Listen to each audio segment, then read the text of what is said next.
जय महाराष्ट्र. बऱ्याच दिवसापासून व्हिडिओ बनवायचा असा विचार चालू होता, पण नाही बनवला. बनवून तर फायदा काय?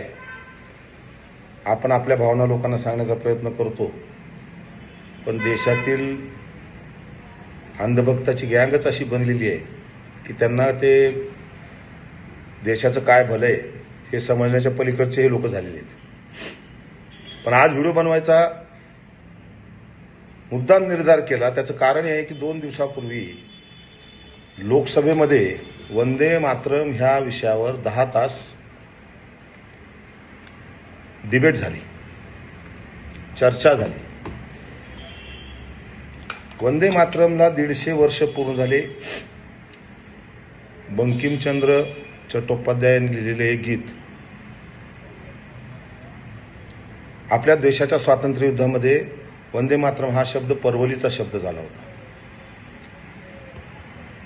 आणि वंदे मातरम म्हणत हजारो लाखो लोकांनी स्वतःचा जीव ह्या देशासाठी दिला आहे, बलिदान दिलेले आहे. ह्या वंदे मातरम ह्या गीताला 150 वर्ष पूर्ण झाले म्हणून लोकसभेमध्ये चर्चा ठेवली 10 तास. पण जेव्हा ती चर्चा ऐकली तेव्हा असं वाटलं की ही चर्चा फक्त नेहरूंना शिव्या देण्यासाठी ठेवली आहे का, किंवा नेहरूंची आलोचना करण्यासाठी ठेवलेली आहे का? कारण की आदरणीय, वंदनीय, पूजनीय, महनीय आपल्या देशाचे पंतप्रधान जे आहेत त्यांना नेहरू हा शब्द दिवसात 10-12 वेळा उच्चारल्याशिवाय झोप येत नाही, असं माझी एक खात्री झालेली आहे मागच्या 10-12 वर्षापासून. आजच्या भाषणात सुद्धा, कालच्या भाषणात सुद्धा आदरणीय, वंदनीय, पूजनीय, महनीयांनी नेहरूचं कसं सिंहासन डगमगलं वगैरे वगैरे नौटंकीचे नेहमीप्रमाणे भाषण केलं. सत्य परिस्थिती अशी आहे की आदरणीय, वंदनीय, पूजनीय, महनीयांचे जे पूर्वज होते, म्हणजे संघाचे जे लोक होते, संघ 1925 साली स्थापन झाला. 1925 ते 1947 जवळपास 22 वर्षाचा कार्यकाळामध्ये संघाच्या एका तरी व्यक्तीने वंदे मातरम म्हणून स्वातंत्र्य युद्धात भाग घेतला का, आंदोलनात भाग घेतला का, इंग्रजांच्या विरोधात कधी हे लढले का, ह्याचा काही पुरावा आहे का? काहीच नाही. बघा तुम्ही 2014 पासून सरदार वल्लभभाई पटेल जसे की ह्यांचे संघाचे नेते होते, ह्या पद्धतीने सरदार वल्लभभाई पटेल यांचं गुणगान चालू केलं. त्यांचा जगातील जवळपास सर्वात मोठा पुतळा उभा केला. भगतसिंगचं नाव घेतात. भगतसिंग हे, सरदार भगतसिंग हे कम्युनिस्ट होते. त्यांना धर्माचं, जातीचं काही देणं घेणं नव्हतं. पण भगतसिंग आमचे, कधी डॉक्टर बाबासाहेब आंबेडकर आमचे. लक्षात घ्या, राष्ट्रीय स्वयंसेवक संघाकडे ह्या देशाच्या स्वातंत्र्य युद्धात लढलेला एकही स्वातंत्र्य सैनिक नव्हता, कारण की ह्या लोकांनी स्वातंत्र्य युद्धात भागच घेतला नव्हता. पण आता देशामध्ये आपल्याला जर आपण स्वातंत्र्य युद्धात भाग नाही घेतला हे सिद्ध व्हायला लागलं तर कसं? म्हणून हे उधार नेते घ्यायची पद्धत यांची 2014 पासून आहे. वंदे मातरम म्हणत ह्यापैकी कुणीच शहीद झालेलं नाही. किंबहुना असे सुद्धा म्हणण्यात येतं की हे इंग्रजांना मदत करायचे, इंग्रजांची मुखबिरी करायचे, इंग्रजांसाठी हेरगिरी करायची. आणि हे लोक आता आपल्याला वंदे मातरमचं महत्व समजून सांगण्याचा प्रयत्न करतात. राष्ट्रप्रेम, राष्ट्रहित अशा गोष्टी, असे शब्द, मोठमोठे शब्द वापरण्याची ह्यांची एक पद्धत आहे पूर्वीपासूनची.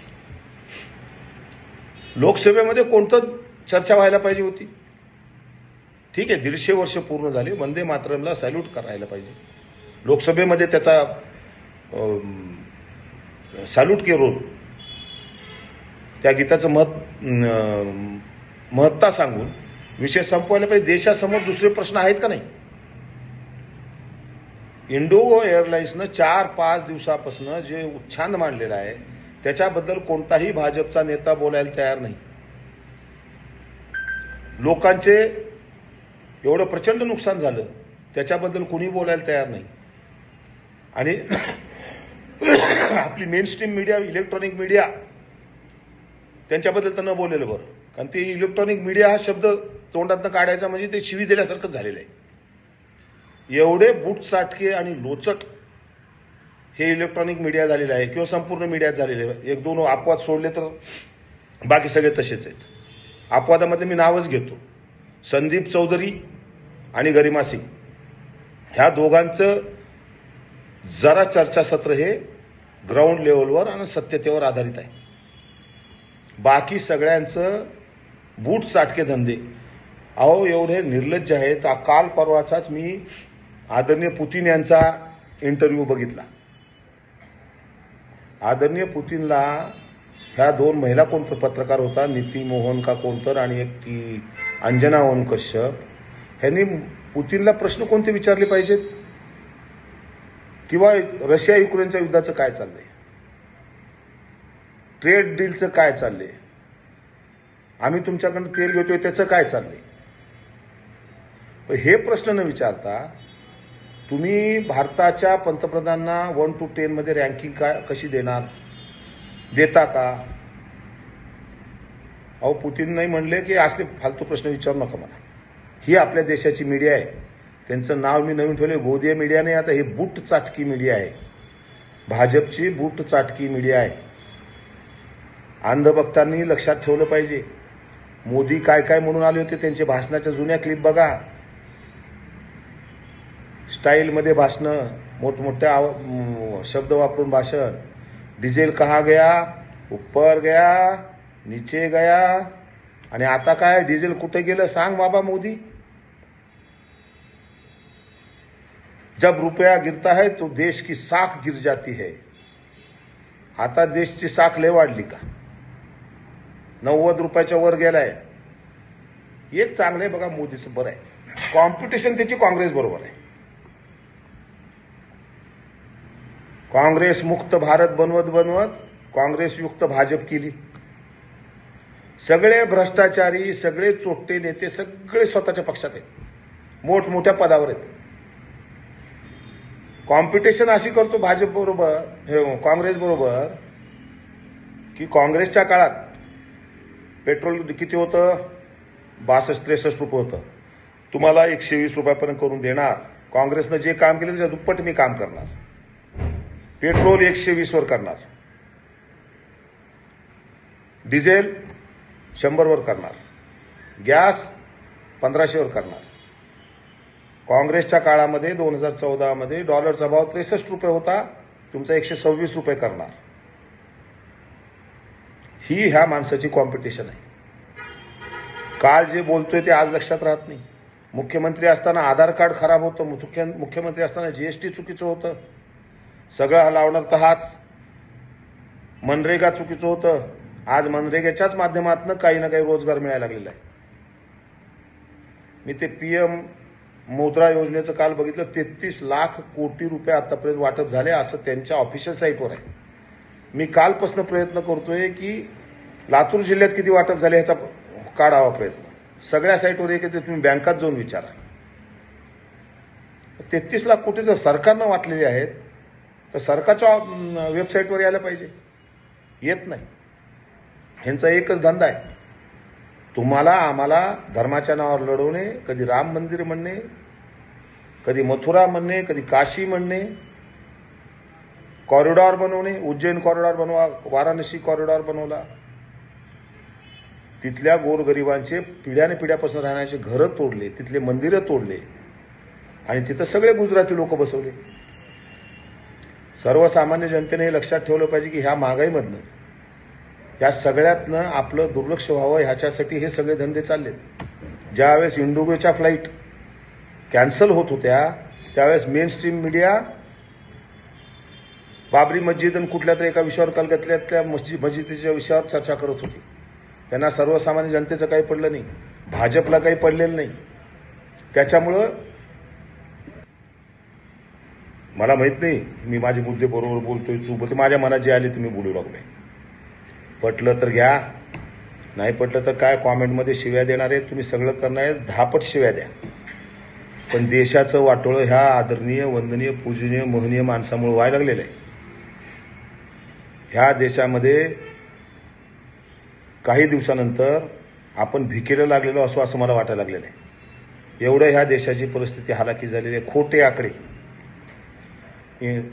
मॉनिटरी इंटरनॅशनल मॉनिटरी फंडने काय आपल्याला कुठल्या रँकिंगमध्ये टाकले? सी मध्ये टाकले. कारण तुम्ही खोटे रिपोर्ट दिलेत, तुम्ही खोट्या गोष्टी त्यांच्यासमोर ऑडिट दिलेलं आहे, म्हणून त्यांनी आपल्याला सी मध्ये टाकले. हे 8.2% GDPची ग्रोथ व्हायला लागली वगैरे सगळं खोटं आहे. बेस लाईन चेंज करायची आणि ऍडजस्ट करून फक्त ते ऍडजस्टमेंट करायच्या, हे धंदे सगळे चालले आहेत. आता ते तपोभूमी काय, ते नाशिकचं काय तर कुंभमेळा आहे आता, इथं तपोभूमीमध्ये 5-50 एकर 54 एकर 50 एकर काहीतरी आहे, त्याच्यामध्ये म्हणजे साधू ग्राम बनवायचे. साधू राहतील हो 6 महिने तिथं. तेवढे मोठे झाडं 1500, 1600, 2000 झाडं तोडून तिथं साधू ग्राम बनवून नंतर कुणाला द्यायचं? कोणत्या तर आपल्या मित्राच्या हॉटेलच्या कंपनीला द्यायचं, हॉटेल म्हणून चालवायला. हेच धंदे.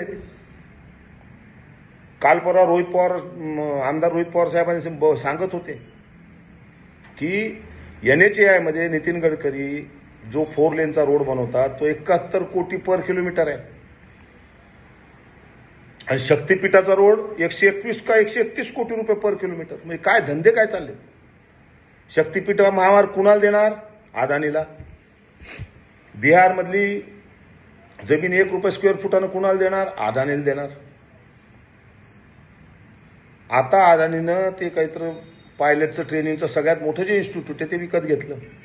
27 नोव्हेंबरला विकत घेतलं. 2 तारखेपासून इंडिगोचा पायलट कमी आहेत म्हणून फ्लाईट कॅन्सल झाल्या. काही दिवसांनी मी लिहून देतो चॅलेंजनं की काही दिवसानं इंडिगो कंपनी ही अदानी एअरलाईन्स म्हणून होईल. बघा तुम्ही, आपण जेव्हा काँग्रेसनं काय केलं, भाजपनं काय केलं, ह्या काळात काय झालं, त्या काळात काय झालं, स्वतःला प्रश्न विचारा. 26,000 रुपये तोळ्याचं सोनं 1.25 लाख रुपये तोळा झाले. डिझेल पेट्रोल तर बोलायची गरज नाही, गॅसची बोलायची गरज नाही. आपलं किराणाचे किती रेट झालेत हे बघा. जे घरगुती किराणा आहे त्याचा रेट किती झालाय, ह्या गोष्टीचा कुणीच विचार करत नाहीये. अंधभक्त नावाची जी जात आणि जमात पैदा झालेली आहे, त्यांच्यासारखे महाबेवकूफ आणि महानालायक लोक आज देशात नाही आहेत. आता शेवटचं एकच वाक्य बोलतो. नेहरूंना शिव्या दिल्या नेहरू लहान होणार नाहीत. नेहरूंच्या चुका काढल्या नेहरू लहान होणार नाहीत. नेहरू हे महान आहेत, महान होते आणि महानच राहणार आहेत. तुम्ही नेहरूंची पायाच्या नखाची सुद्धा आदरणीय, वंदनीय, पूजनीय, महनीय बरोबरी करू शकत नाहीत. कारण की हे 1 नंबरचे खोटारडे, 100% खोटे बोलणारे मोदी शहाची ही जोडी आहे. सर्वांना परत एकदा विनंती करतो की आता आज व्हिडिओ बऱ्याच दिवसांनी बनवले, आता इथून पुढे बनवत राहील.